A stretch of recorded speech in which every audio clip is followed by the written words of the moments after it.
Okay, we're going to talk about a couple of really interesting specific circuit components in this video, and there's going to be several videos talking about specific circuit components.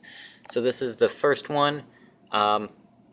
These are specialized sorts of components, although they are found everywhere in electronic devices. So here we go. First one. It has quite a few names, actually. We're going to focus on three of them. This one here, it's called a potentiometer, which is the generic name. It's also called a rheostat when it's used for controlling current. And it's also called a potential divider, which I just added in there. So those are the names for that guy. This guy here is a very simple, very small circuit component, much smaller than this one, called a diode. And it has its uses as well. So let's get into those. All right, lots of pictures here in this slide. So what is a potentiometer? Well, it looks like this. It's probably a bit smaller than it looks like in this picture, but let's zoom in on it in a device.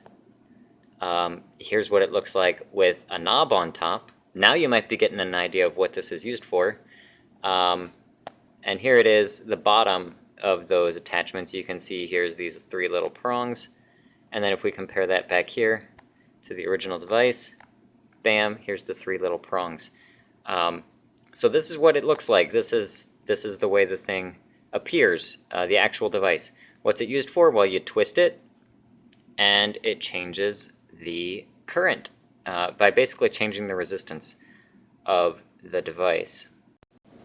So you might imagine it a little bit like if this device here were schematically like this a little bit, although anyway.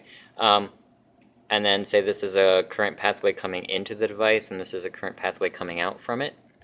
Then the current goes around the outside of this circle. I wish I could have made this not filled in, but the program didn't let me. So basically, you've got current comes in here and then it goes around the circle to here and then continues. Well, let's suppose that we change where the current comes in and say it can only go around the circle in this direction.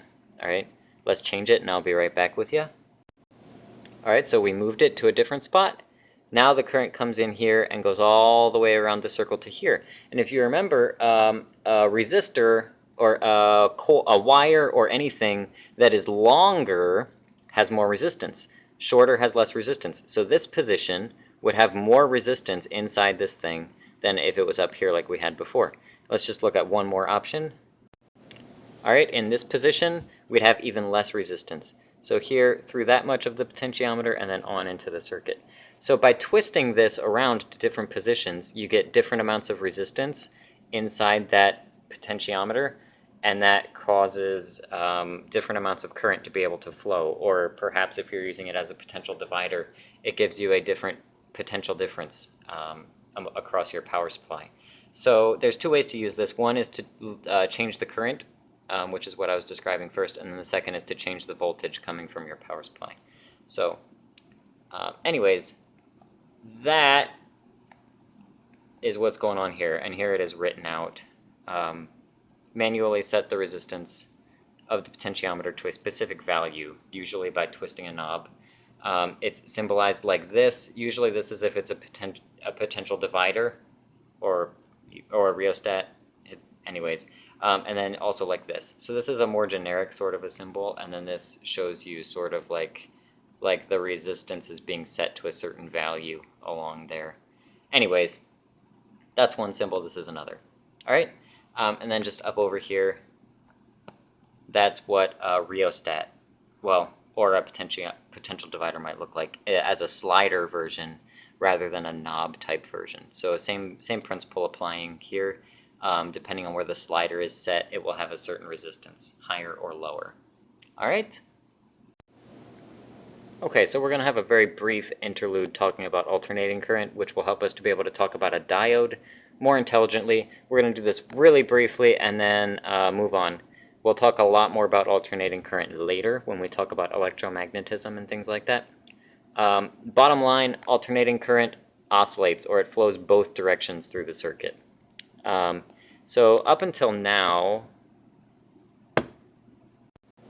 we've been discussing current that only goes one direction around a circuit. So if you imagine that this simple little box is the circuit that we've been talking about lately, current maybe only goes this direction around the circuit. It does not go both ways. It does not go this way and then that way and then this way and then that way. That doesn't happen in direct current, which is the current we've been talking about up till this point.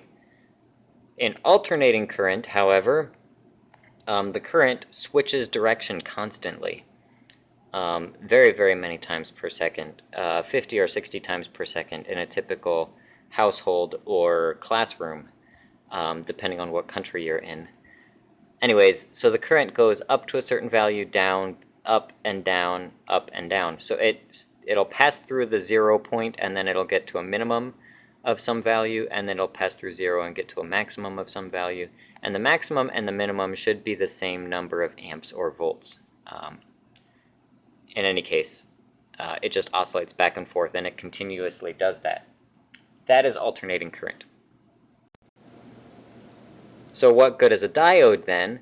Well, a diode is a specialized component which only allows current to flow one way through it. It does not allow current to flow the other direction or backwards. So if you hook this up the wrong way in the circuit, nothing will happen. You will get no current flowing, or essentially such a tiny amount that it doesn't matter. Basically, a diode has like really low resistance going one direction and really, really, really high resistance going the wrong way. So it's essentially going to allow no current to flow. So zero, basically zero current for all practical purposes, which means it's blocking the current. So this makes a diode a very interesting device in that it acts as a rectifier, or basically it can be used to convert alternating current, that's AC, to direct current, that's DC. In other words, it takes current that's flowing both directions in the circuit and it converts it so that the current only flows one direction in the circuit. So it causes two-way current to become one-way current. All right. That's what a diode is used for, as a rectifier. Now you can get really clever with it, and some people have, and they've created what's called a four-diode rectifier bridge, and let's look at that now. All right, so this is what a four-diode rectifier bridge would look like in diagram form. We will talk about this again in more detail later, but let me just show you schematically how it might look really briefly. So alternating current means that if you were to hook it up like this to an alternating current source, that's what this squiggly line means. So it's alternating current over here, AC, and then over here it's marked as plus and minus. So that means that this side over here is direct current, or DC. All right. So the input is alternating current and the output is direct current. But how does that work? I mean, these are hooked up in the same places in the little rectifier bridge here. So how does that work?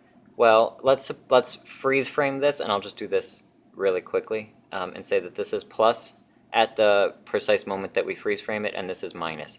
So at this precise moment, the current is flowing this way, from here and out there, conventional current, in here, out there, for the AC side. All right, so let's see how that works going through the bridge, okay? So we go here along this side and we enter the bridge. We can't go this way, that's the wrong way for that diode, so we have to go this way.